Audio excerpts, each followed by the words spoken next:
We have Eli Velez from Rock Nation, a strategic marketing and partnerships consultant, has worked on some incredible campaigns. I'll let you take it away. So yeah, I mean, it's kind of like a little cheeky title.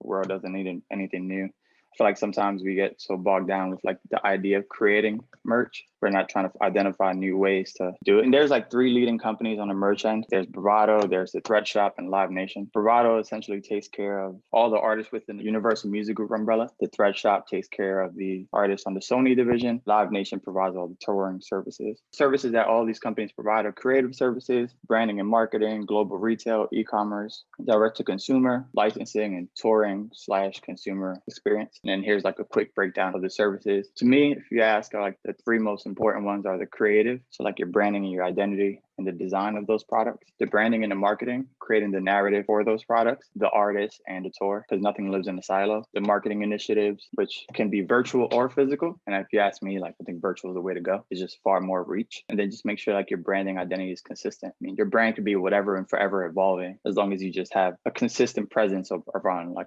all the channels that you want to be across. Then the collaborations, collaborate with people who feel like it makes sense to you. And then you have your e-commerce, that's it, all this other stuff is pretty self-explanatory. Are any of these, like, I know you mentioned the three companies, the Live Nation and the Thread Shop, are these companies that like an independent artist can get access to? I was trying to find out independent companies for artists. I think that if you are able to familiarize yourself with the services that these companies provide, then from there you can identify independent companies that can fit your needs. So yeah, these are like the e-commerce or merchandise business models.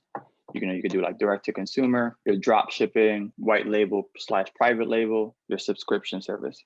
So direct to consumer is mostly, you put it up on your website, you have an X inventory that you're holding on to, and you ship it to the people who buy it. Drop shipping is gaining in popularity because you don't have to hold on to inventory, which I feel like is a lot more beneficial for independent artists, because sometimes you don't have a lot of the upfront cost to create merch, but you do have the demand. It is produced as the more orders come in, and you save a lot of cost that way. White label is when you just have a product and you just slap a logo on it, like you're buying white tees in a corner store kind of stuff. And the subscription service model, everything is moving towards subscription based. I think that the first artists who figure out how to really break down and build a subscription merchandise model, if you pay $20 a month for X, it's gonna be an interesting model, but ignore that if you don't really care about it.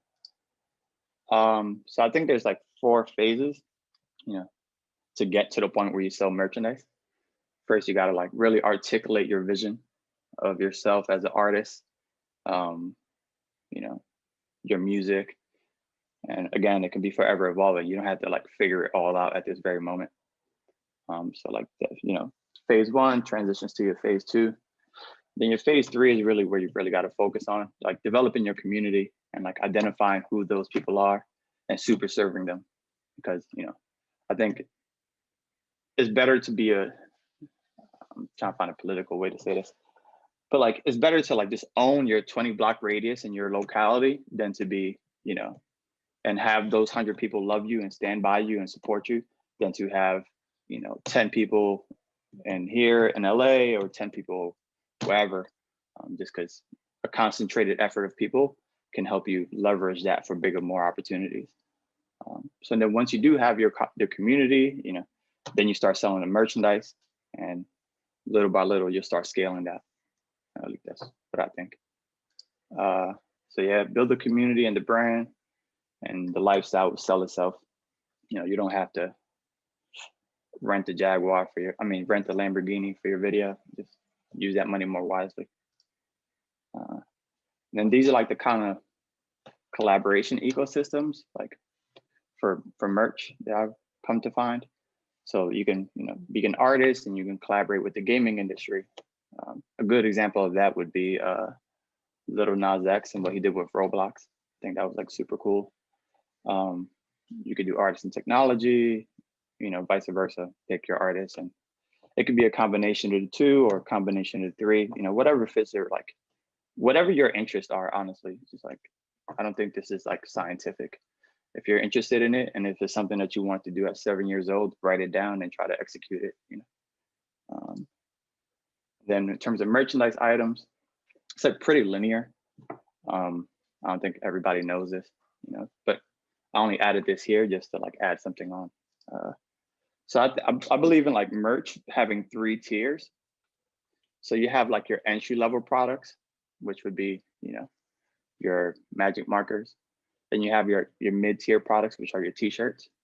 And then you have your like upper luxury products, such as a snowboard, you know, but your like your luxury product, your upper, you know, your upper tier products, a lot of people may not be able to purchase those, but it is what gives the brand, you know, this cultural equity and cachet. I don't know if I could have used a better word than cachet, but it just gives you more like, it gives you more clout essentially.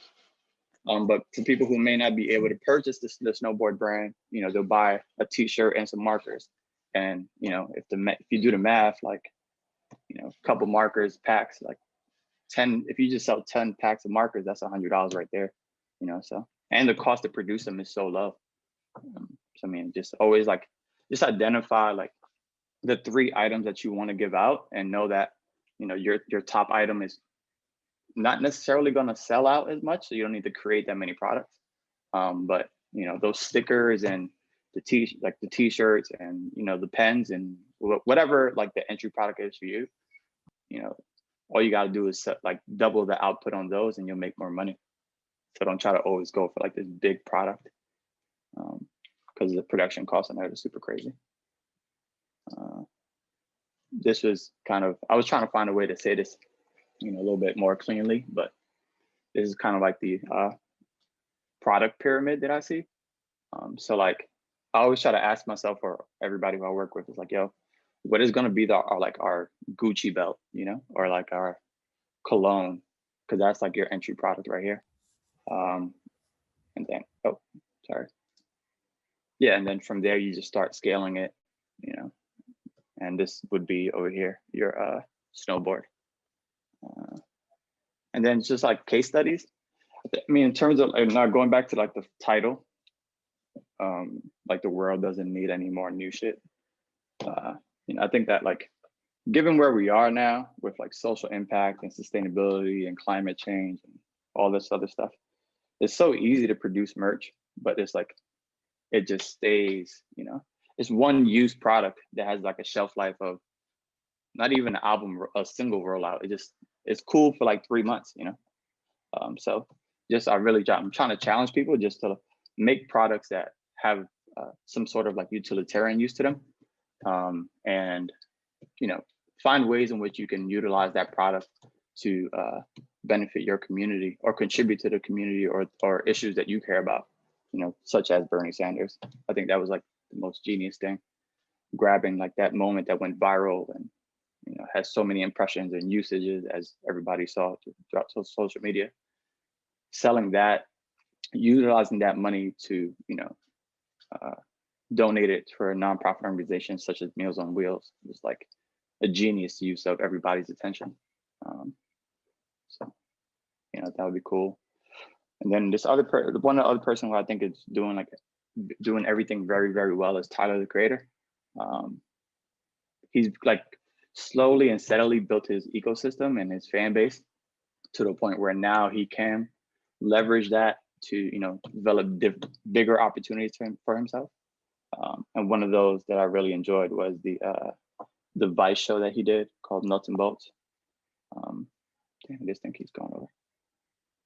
So yeah, so then these are some of like the 6 episodes that they did, and I've really found it interesting that he found a way to establish in each episode all of the potential brand extensions for himself, you know, such as like the sneakers, furniture, you know, go-kart, snowmobiling, skateboarding, snowmobiling, stop motion, which is you can associate with his Lord of Squad TV show, stuff like that. And this is like kind of his ecosystem that I see that he's built out for himself.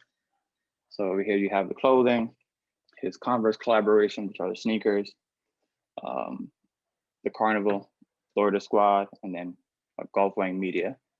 And I think that everything, again, nothing lives in a silo. So, you know, just know that the content that you create, you know, and that's why I said Sabrina's content, her job is way more important like the content that you create then bleeds into your merch, or the merch that you create can be utilized and can be worn and displayed, and vice versa. So yeah, and that's pretty much it. Thank you so much, man. Let's jump into the Q&A. We have some really cool questions.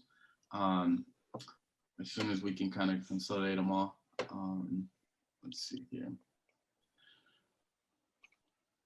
trying to go through the YouTube thing. Let's see. Man, no matter how many talks of these things we do, I always get nervous.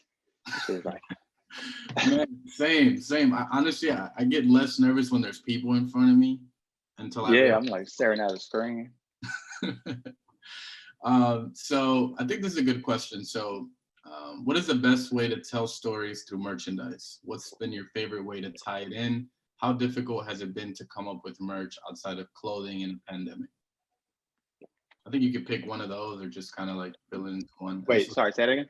What was the favorite one?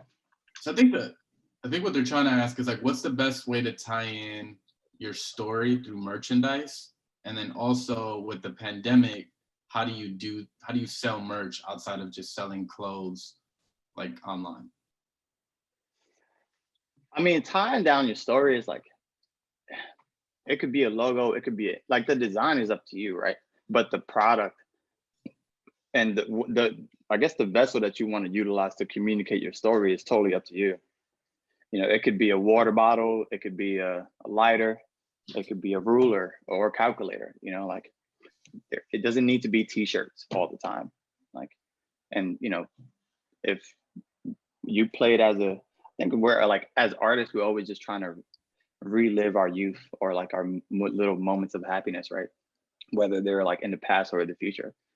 I want to get like hella meta and shit, but like, so whatever those things are to you, just know that there's always going to be somebody who's going to appreciate it and purchase it.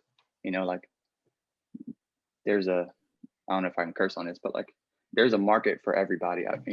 So, and especially now with the internet, I mean, there's no real limits on it. And then in terms of like, how can you sell products online or, with the internet, given, the pandemic and all this other stuff? I mean, I found this concept of like virtual merch super interesting. We're like moving towards like avatars and, we have filters and all this other stuff. Like the concept of selling like, I don't know, some people may not do this or not, but like, if you sell a filter, for like 19.99 cents, it's such an easy price point that like 200 people will purchase it just to support you. Yeah. So like it doesn't have to be t-shirts or a physical product. Pretty merchandise is just anything that communicates. I mean, merch is just a feeling. It's an emotion to begin with, right? It's like a little totem that you have that when you use it, it reminds you of this moment. So it doesn't necessarily have to be a physical product. It could be anything virtual. And so I don't know if I answered that question. No, for sure. And then here's another really good question, looking at time. What are your thoughts about Patreon and how artists could leverage that into merch, streams, etc.? I think it's cool. I mean, I personally haven't used it as much, but I do see. Actually, I like the tiered model of it. I think with Patreon, it's just a matter of being consistent. You can't expect people to subscribe to it. Your level of retainment, or I don't know, just retaining like your audience, you have to keep them engaged because attention is the currency. Sounds good. Well, thank you so much, Eli. Appreciate it.